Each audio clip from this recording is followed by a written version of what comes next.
Assalamualaikum warahmatullahi wabarakatuh.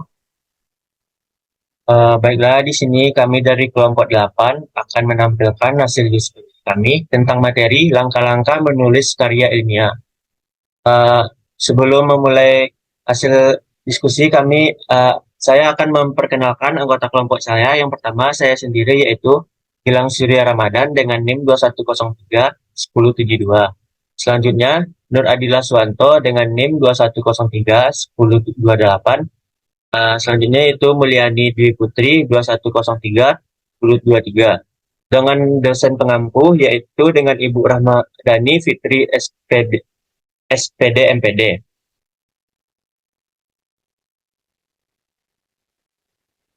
Eh, Sebelum memulai presentasi, sebaiknya kita mengetahui apa yang dimaksud dengan karya ilmiah. Karya ilmiah adalah suatu tulisan dari hasil penelitian ilmiah guna mencari sebab akibat suatu masalah berdasarkan penyelidikan, pengamatan, dan pengumpulan data serta dibahas secara nalar dan rasional. Dalam penyusunannya, menggunakan metode penulisan yang sistematis. Kajian teori, mungkin materi pertama akan dibacakan oleh Mulyani. Kepada Mulyani, disilakan.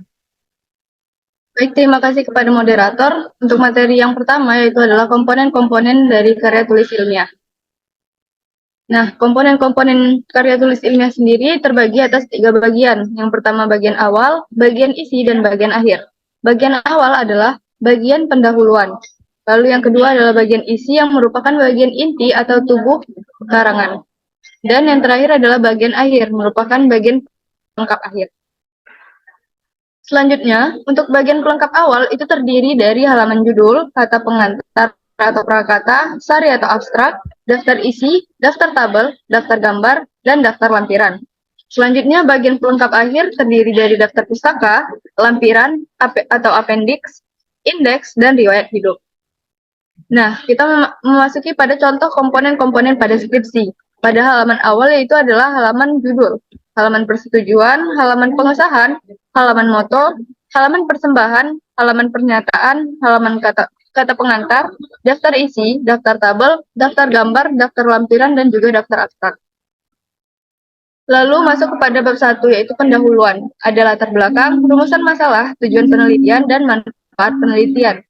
Latar belakang. Secara garis besar, latar belakang ini mencakupi 2 kondisi, yaitu kondisi ideal dan kondisi faktual.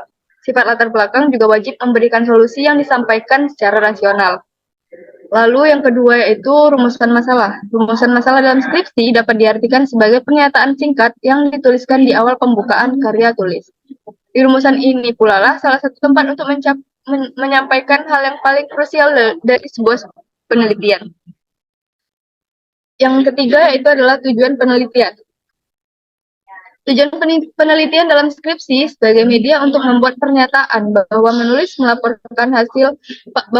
melaporkan hasil dari penelitian. Tujuan penelitian salah satunya adalah untuk memaparkan gagasan inti yang telah ditemukan oleh penulis. Lanjut kepada bab 2 yaitu landasan teori terdiri dari kajian pustaka tentang objek penelitian, hasil penelitian terdahulu, penelitian, dan hipotesis. Kajian pustaka. Kajian pustaka ini adalah daftar referensi yang meliputi tesis, skripsi, jurnal papers, laboratori manual, karya ilmiah, artikel, ataupun handout. Terkait penulisan kajian pustaka itu sendiri, wajib ditulis secara teratur dan berurutan, serta sesuai dengan abjad. B. Kajian pustaka tentang objek penelitian. Hal ini lebih fokus dan menekankan pada objek penelitian yang diangkat. Tentu saja objek penelitian setiap jurusan memiliki tujuannya, fokus lebih spesifik yang berbeda-beda. Yang ketiga adalah hasil penelitian terdahulu, di mana hasil penelitian terdahulu ini memuat penelitian-penelitian yang sudah dilakukan sebelumnya. Yang D itu adalah kerangka penelitian, dan yang E adalah hipotesis. Lanjut kepada bab 3 yaitu metode penelitian. Ada tempat dan waktu penelitian, jenis penelitian, subjek penelitian, prosedur penelitian, teknik pengumpulan data, validitas data, teknis analisis data, instrumen penelitian, dan indikator pencapaian. Di mana metode penelitian ini ada 2 metode, yaitu kualitatif dan kuantitatif. Penelitian kualitatif adalah penelitian yang bersifat subjektif dari penulis. Umumnya juga akan memakan waktu yang lebih lama. Sedangkan penelitian kuantitatif dalam sistem penulisan skripsi sifatnya objektif. Waktu penelitian bisa didesain oleh si peneliti itu sendiri. Dalam metode penelitian ini, pada sistematika penulisan skripsi juga wajib terdapat teknik penulisan. Teknik penulisan memiliki beberapa bentuk. Ada yang bisa dilakukan dengan angket atau kuesioner, observasi, wawancara, dokumentasi, dan masih banyak lagi. Metode penelitian juga akan membahas tentang sampling, sampel, unit analisis, dan populasi. Lanjut kepada bab 4, yaitu hasil penelitian dan pembahasan, di mana hasil penelitian ini adalah terkait dengan teknik penyajian. Ada 3 cara, yaitu penyajian tekstual, penyajian tabular, dan penyajian grafik. Penyajian tekstual ini peneliti mendeskripsikan sedetail mungkin dan diupayakan secara singkat. Berbeda dengan penyajian tabular yang berbentuk tabel dan grafik. Lalu ada pembahasan. Di bab pembahasan lebih mengulas secara teoritik dari hasil penelitian. Jika peneliti ingin fokus menonjolkan aspek teoritis, maka penulis membandingkan premis-premis yang mendukung hipotesis dengan fakta dan realitas yang sudah ada. Jika tidak ingin fokus secara teoritis, bisa juga secara aspek metodologis. Lalu yang kelima, bab kelima yaitu adalah kesimpulan dan saran. Bagiannya adalah kesimpulan, implikasi, dan saran. Bagian kesimpulan adalah sistematika penulisan skripsi yang wajib membuat kesimpulan dari hasil penelitian. Kesimpulan tidak perlu ditulis secara panjang lebar, cukup ditulis dengan singkat, padat, dan jelas. Lalu ada implikasi dan saran. Dan terakhir adalah daftar pustaka.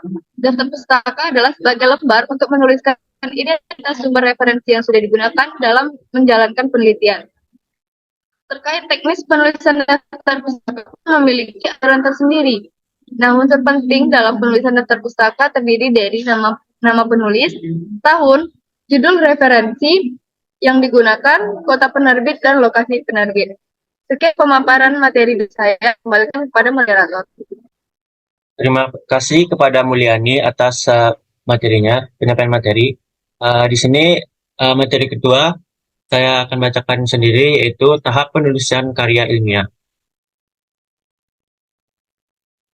Tahap penulisan karya ilmiah ada beberapa tahap. Yang pertama, tahap persiapan.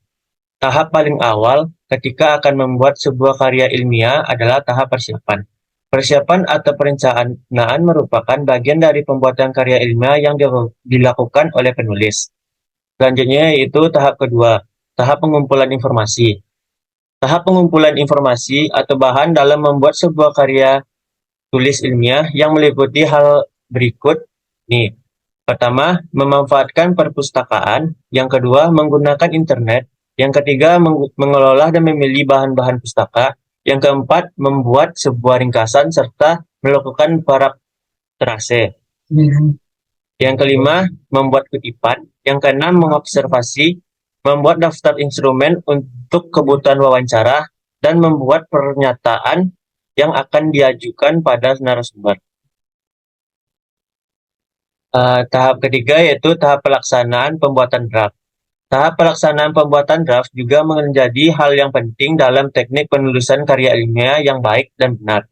Setelah kamu merencanakan pembuatan karya ilmiah, maka tahap selanjutnya akan melaksanakan apa yang sudah dipersiapkan. Tahap keempat yaitu tahap penulisan draft. Pada tahap penulisan draft, dengan beberapa hal penting berikut ini. Pertama, mengekspresikan ide berupa tulisan kasar. Yang kedua, mengembangkan ide yang kreatif yang sifatnya masih tentatif. Yang ketiga, berkonsentrasi pada gagasan dan ekspresi, tidak hanya pada aspek mekaniknya saja. Yang kelima yaitu tahap revisi. Penulisan karya ilmiah adalah membuat karya tulis dengan melakukan penelitian secara ilmiah terlebih dahulu. Dalam prosesnya, tentu akan ada banyak kendala, bahkan kesalahan.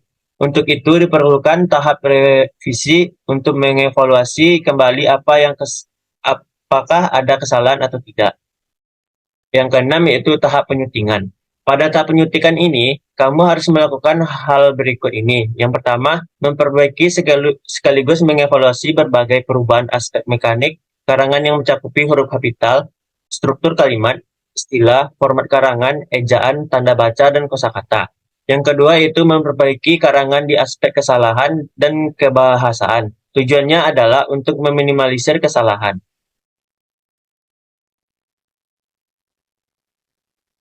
Tahapan ketujuh yaitu tahapan publikasi. Dalam persiapan penulisan karya ilmiah yaitu tahapan publikasi yang mencakup hal berikut. Pertama, tulisan yang dibuat akan bermanfaat dan juga berarti untuk orang lain ketika dibaca oleh banyak orang. Yang kedua, menyesuaikan tulisan dengan media publikasi yang digunakan.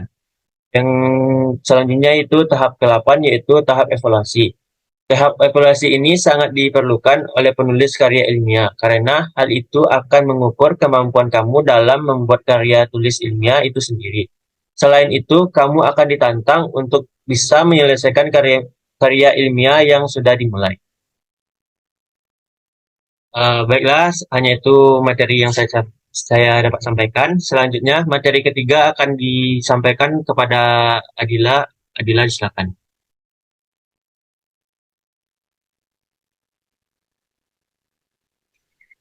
Baiklah, selanjutnya yaitu materi ketiga mengenai tata tulis karya ilmiah sesuai aturan selingkung.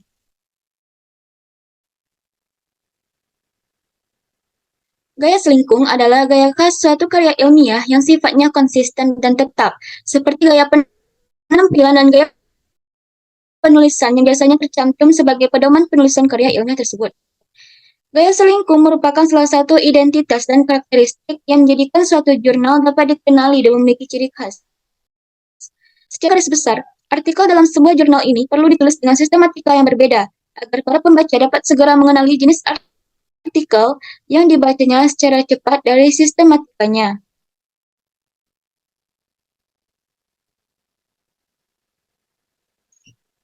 Berikut aturan dari tata tulis karya ilmiah sesuai aturan selingkung. Pertama, aturan untuk perwajahan atau sampul. Sampul depan ditulis dengan judul skripsi, yaitu judul tugas akhir, tujuan pembuatan tugas akhir, logo UNP, nama penulis beserta nomor pokok mahasiswa, tulisan program studi pendidikan biologi, Fakultas Matematika dan Ilmu Pengetahuan Alam, dan tahun pelaksanaan ujian sidang sarjana. Selanjutnya yaitu sistematika perjenjangan tulisan, ada judul, abstrak, pendahuluan, metode penelitian, pembahasan dari hasil penelitian, kesimpulan dan daftar pustaka.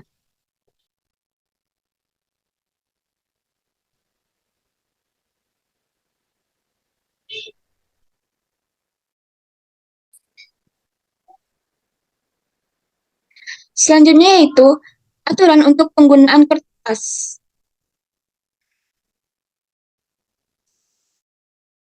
Kertas yang digunakan yaitu kertas HVS 80 gram ukuran kuarto atau A4 atau 21,5 kali 29 cm.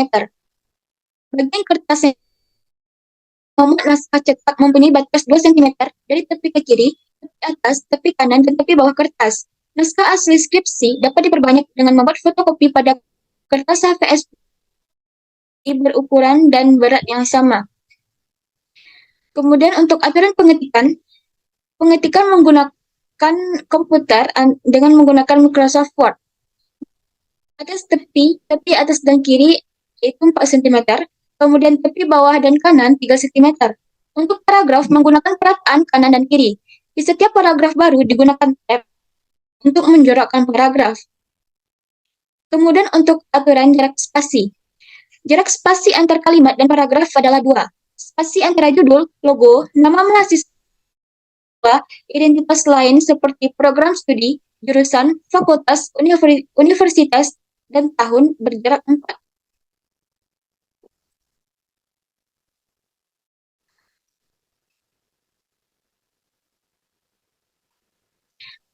Selanjutnya yaitu untuk aturan penomoran. Halaman bagian persiapan diberi nomor dengan angka UI. Untuk membedakan dari nomor halaman tubuh utama skripsi dan tugas akhir yang berupa angka Arab. Halaman tubuh utama skripsi dan tugas akhir diberi angka Arab 1, 2, 3, dan seterusnya. Nomor halaman dituliskan di tengah, 1,5 cm di atas tepi bawah kertas untuk halaman pertama setiap bab, dan di kanan 1,5 cm di bawah tepi atas kertas untuk halaman selanjutnya.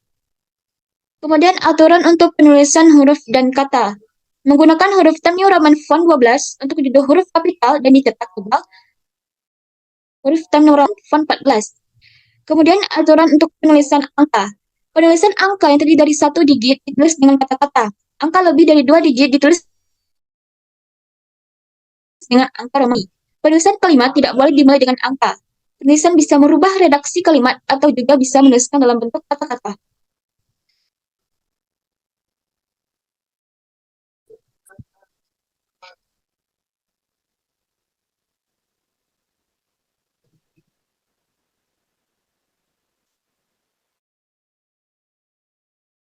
Selanjutnya itu aturan penulisan bahasa dan ilustrasi. Dengan menggunakan bahasa Indonesia yang baku, bila belum ada istilah yang tepat dalam bahasa Indonesia, menggunakan bahasa aslinya dengan ditulis huruf miring atau italik. Kemudian untuk aturan penggunaan tabel dan lain. Menggunakan tabel tipe tabel plain 1 dengan elemen teksnya center. Judul tabelnya dibawakan atau ditebalkan.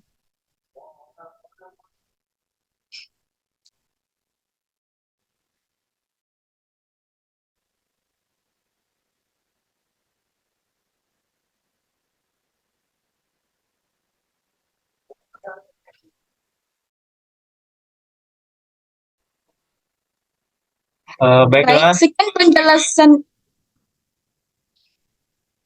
penjelasan materi diri saya. Saya kembalikan kepada moderator.